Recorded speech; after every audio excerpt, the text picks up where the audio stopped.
You know what I like about you, Dom? You're a genuine outlaw, but you're family. A hell of a job, brother. When we get back to the base, beer's on me. He's about to go up against the only thing they can't handle. You.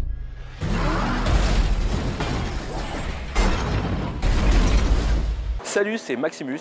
Salut, c'est Zoxip. On vient de voir Fast and Furious 8, oui, déjà le 8ème, je viens de le voir juste après ma cuite d'anniversaire. Boire ou conduire, il faut choisir, on vous dit quand même ce qu'on en a pensé en 5 points.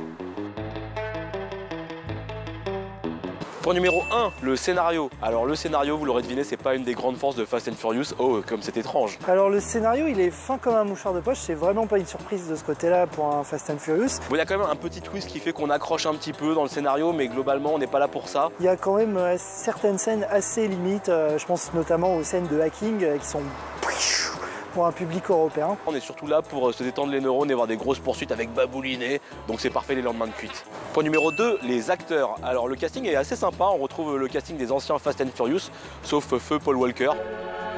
C'est un peu décevant parfois, on a une Charlize Theron qui prend son rôle très au sérieux dans un film auquel ça se prête pas forcément. On a un Kurt Russell qui est en vacances, qui vient chercher son chèque tranquille. Ça fait quand même plaisir de retrouver tout le monde, mention spéciale à Dwayne Johnson qui est absolument excellent dans sa relation avec Jason Statham. Et puis il y a un casting 5 étoiles qui est un peu là pour se faire plaisir, Kurt Russell, Hélène Mirren, Charlize Theron. Et on a un Scott Eastwood, alors c'est le fils de Clint Eastwood, vous le reconnaîtrez parce qu'il lui ressemble comme deux gouttes d'eau.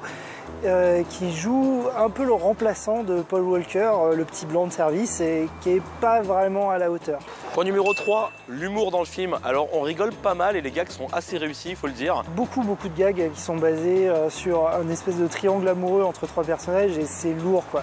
C'est répétitif et c'est lourd. L'humour est vraiment un des bons points du film, les gags sont assez bien écrits et en plus toujours Dwayne Johnson qui est excellent à donf. Par contre on a quand même bien rigolé sur l'humour non intentionnel du film, c'est-à-dire souvent des gros moments de virilité où les mecs veulent montrer qu'ils en ont dans le caleçon. Point numéro 4, l'action et la réalisation. C'est vrai que c'est un des gros points forts des Fast and Furious, malgré le 8ème épisode.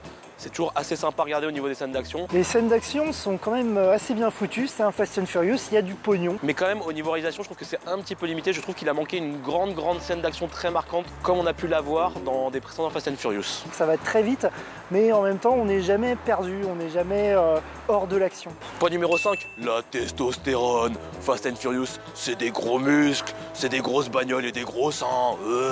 Alors forcément, on sait où on met les pieds, on est dans un film hyper viril, donc même les meufs ont de la testostérone. Il y a vraiment des points, c'est du foutage de gueule, notamment sur la logique et la morale du film. Du moment que t'as le respect mec, du moment que t'as la famille, tout est possible et tout est permis.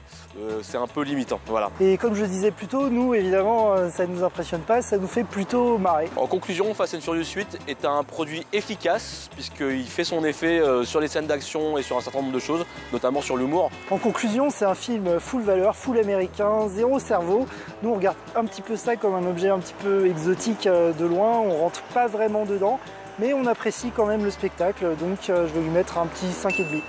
C'est efficace, ça détend les neurones, mais franchement c'est largement passable, ça peut attendre une diffusion sur RTL 9. Je lui mets juste 6 sur 10.